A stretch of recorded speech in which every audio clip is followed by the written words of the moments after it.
Right. I think you're touching on something that I think is often lost in all of the, more superficial media hype around psychedelics. Um, that psychedelics are going to sort of like help us address the mental health crisis in our society or Mhm. change the world in some deeper way. Mhm. They're just a tool or a catalyst, right? And Mhm. it all Mhm. depends on what we do with them. And I really Mhm. think that that's a message that we can't say enough, actually, because Absolutely. I think it's misunderstood. And Yeah.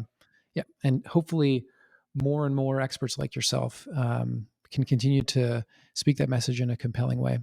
Mhm. Um, so with these models and this sort of understanding in hand, I want to get to some of the stranger or more, I don't know, interesting aspects of psychedelics. And so you mentioned Well, wait, earlier can we that just sorry, please, Joe. Can we just please go talk, for it. just elaborate on the point that you just made? Because Please. I want to just reinforce it because it is Yep. so important. I think it's something we feel super aligned around, which is psychedelics, like mindfulness, are not Hmm. a panacea.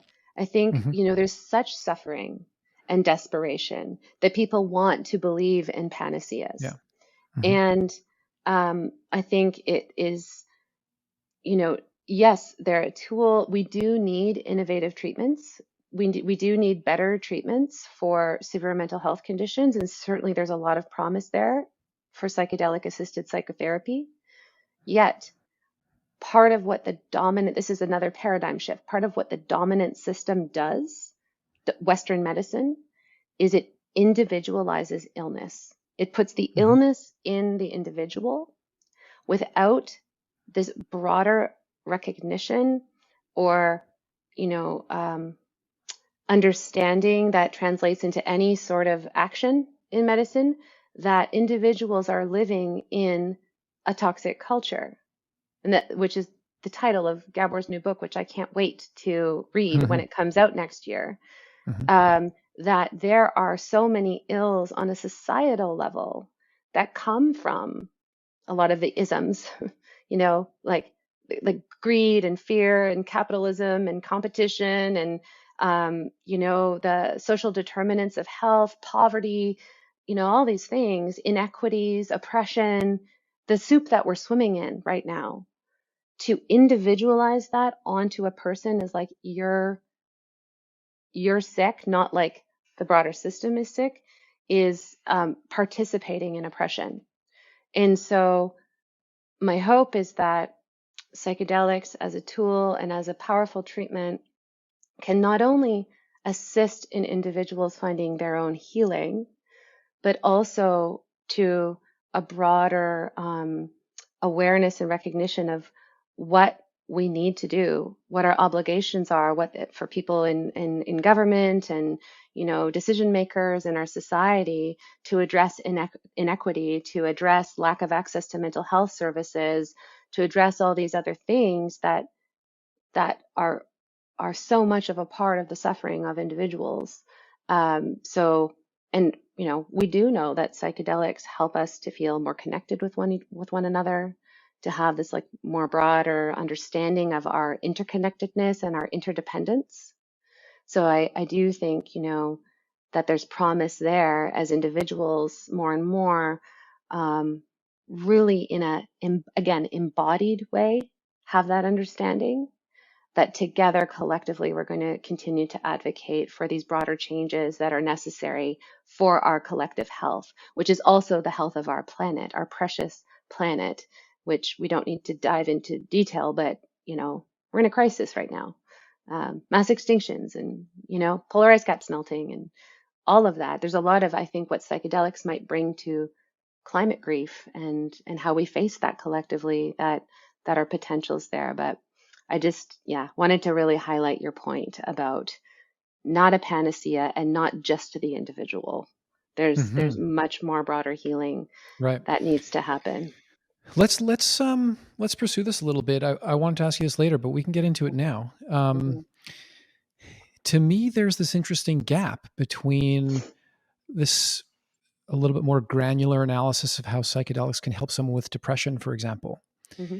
and then this much bigger, broader, in ways more inspiring way of thinking that psychedelics can actually help us heal collectively, or help us find a way to deal with climate change or social justice or whatever.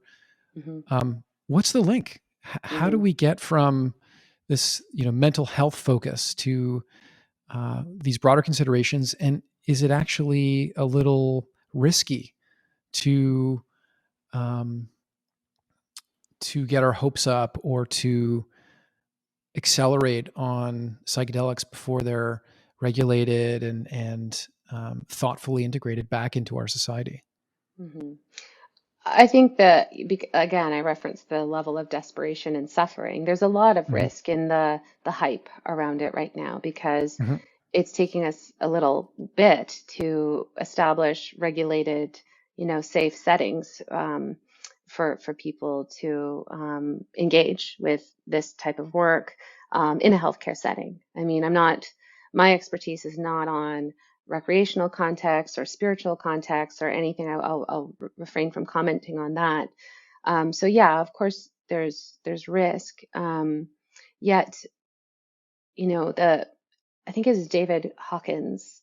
He wrote a book called Letting Go and a few others. And I remember I wrote down this quotation that personal healing emerges collective healing, and this kind of notion that we are microcosms as part of a macrocosm, but it's holographic.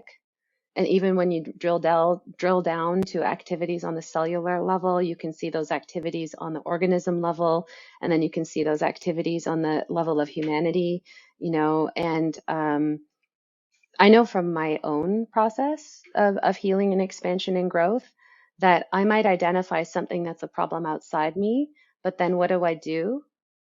Of course, I want to name it, speak to it, put effort and action into addressing it in ways that I can to make it right in alignment with the truth that I see, but not just external. I have to go, oh, in what ways is that living in me, and how do I heal that in here as a participant in the healing that Mm-hmm. needs to Mm-hmm. happen on the collective. So um, individuals need a lot of support, right? Like the model of 2 therapists with 1 client with severe PTSD, I think is appropriate, because the level of complexity and developmental trauma and the attuned presence of 2 people and helping navigate that space coming from a state of severe PTSD is I think really important to the healing. But then I think we can look at wherever people are, at models of doing this in group settings, or integrating this work in group settings, and starting to create that fabric. And it's one of the pillars of the care model for Numinus, which is connection, which is about creating community and relationship-centered care, the quality of our relationships, and the fact that isolation leads to suffering, depression. We are warm, squishy mammals. We are not meant to be as isolated as we are in our society and from one another. And so I see that, as we proceed with this, I hope that will, certainly within Numinus, we're working to create models Mm-hmm. that will facilitate connections, Mm-hmm. people to share their healing experiences, to inspire and be inspired, to find support, to find common humanity, to come out of isolation. And I think that will ripple out to a more Mm-hmm. collective level. That sounds good. Yay, right? Hey, thanks for checking out that clip of the Mindspace podcast. You can get the full episode here on YouTube, or check it out on your favorite podcast platform. Thanks, and be well.